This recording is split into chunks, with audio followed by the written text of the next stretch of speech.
Juan 20:19-23. Nang magdadapit hapon na ng araw na iyon, na unang araw ng linggo, habang nakasara ang mga pinto sa kinaroroonan ng mga alagad dahil sa takot sa mga Hudyo, dumating si Jesus at tumayo sa gitna at sa kanila'y sinabi, "Kapayapaan ang sumainyo."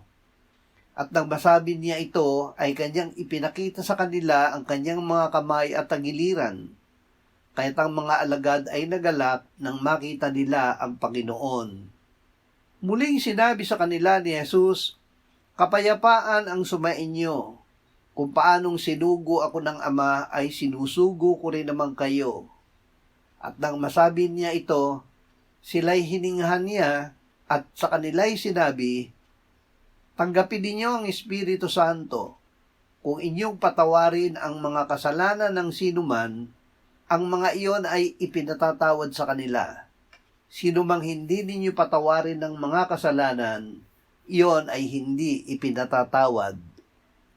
Tanggapin ang kapayapaan ni Kristo. Tayo ay pinawalang sala ng Diyos dahil tayo ay sumampalataya na ang Panginoong Hesus ay namatay para sa ating kasalanan at muling binuhay ng Ama mula sa mga patay. Dahil pinawalang sala, tayo ngayon ay may kapayapaan sa piling ng Diyos sa pamamagitan ng Panginoong Hesus. Bago siya naghirap, sinabi ng Panginoon sa mga alagad, "Kapayapaan ang iniiwan ko sa inyo. Ang aking kapayapaan ay ibinibigay ko sa inyo. Hindi ito katulad ng kapayapaang ibinibigay ng mundo. Huwag mabagabag ang inyong kalooban at huwag kayong matakot."